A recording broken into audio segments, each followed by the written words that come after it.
नमस्कार बच्चों, मैं सुशील पटेल वर्ल्ड ऑडियो बुक में आपका स्वागत करता हूं।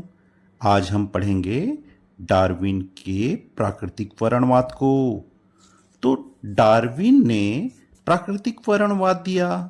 उन्होंने कहा कि जीवों की विविधता, अनुकूलता की वंशागति और प्राकृतिक वर्ण द्वारा ही नई जातियों का विकास होता है।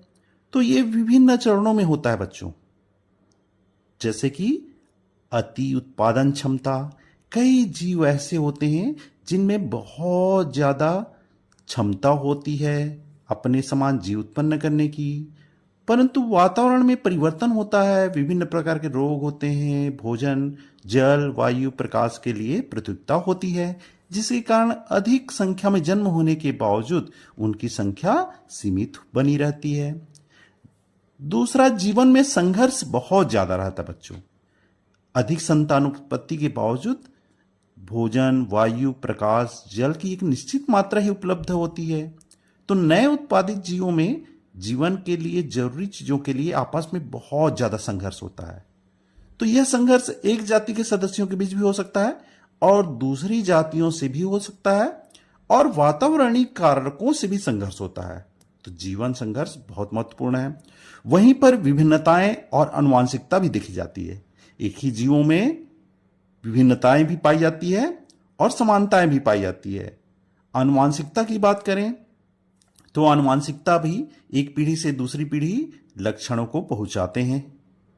और बात करें वातावरण के प्रति अनुकूलित होने की, यदि वातावरण के हिसाब से व्यक्ति या जीव अपने आप को ढाल लेता है तब तो वह जीवित रहता है।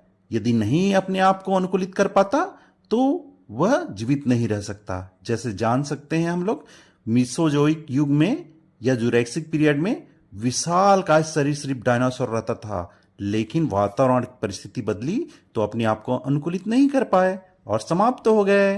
वैसे ही नई जातियों की उत्पत्ति, डार्विन कहते हैं कि वातावरण के प्रति अनुकूलित होने से पैदा हुए विभिन्नताएं धीरे धीरे पीढ़ी दर पीढ़ी एकत्रित हो जाती है। इससे जो नई जाति विकास होता है बच्चों, वह पूर्वजों से भिन्न होते हैं। धीरे धीरे भिन्नताएं इतनी बढ़ जाती है कि नए जीव एक अलग जाति के रूप में बदल जाते हैं। जैसे फिंच पक्षी की बात करते हैं, गैलापागोस द्वीप में जब चार्ल्स डार्विन ने अपने बीगल जहाज से जाकर के वहां देखा, अलग अलग प्रकार की प्रजातियों के फिंच पक्षी में अलग अलग रंग, रूप और भोजन ग्रहण करने की अलग अलग प्रकार की थी, क्योंकि